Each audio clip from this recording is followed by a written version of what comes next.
years. Now I'm trying to get back. Before the cool done run out, I'll be giving it my bestest, and nothing's gonna stop me but divine intervention. I reckon it's again my turn to win some or learn some, but I won't hesitate no more, no more. It cannot wait. I'm yours.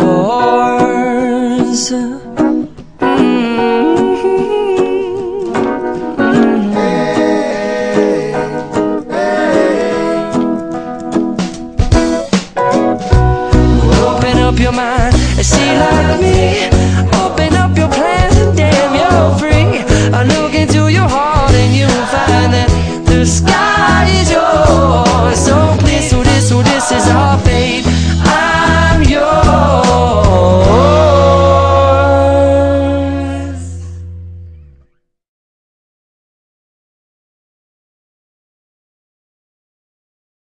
Before I give you my reflection for this afternoon celebration, I'd like first of all to congratulate the parents of both Ivan and She.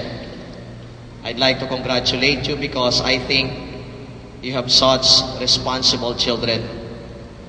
In our time, when marriage has already lost its dignity in the mind of many, I think Ivan and She has found that dignity, has found that meaning. And so today, they decided to receive that holy sacrament. They decided to have the blessings of Christ by coming here this afternoon in order to receive this great sacrament where a man and a woman are joined together to live as husband and wife forever. So let us give a round of applause to the parents of both She and Ivan. Congratulations po. Ivan and She, I'd like to share with you a story about the three rats. Tatlo pong daga, nag-uusap-usap, and they were trying to outsmart each other.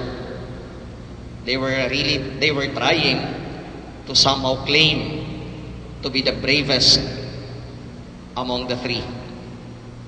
Sabi ng isang daga, mas matapang ako sa inyong tatlo, sa inyong dalawa. The two of them asked, why do you claim that? Because instead of drinking water or milk, I always drink Racumin. Racumin is a type of poison. But according to the second rat, well, that's nothing. Because when I eat cheese even though I knew na merong mousetrap. Kaya mas matapang ako kesa sa inyong dalawa. The third one claimed, wala lahat yan. Mas matapang ako kesa sa inyong dalawa. And why do you say that? Because I have a cat for my boyfriend. What is the message of this story? Ivan and She, the message is this, that you should be brave enough to love someone even though you know that that someone may hurt you in the end. Be brave enough to love someone even if that someone may hurt you in the end. I'm not telling you, Ivan,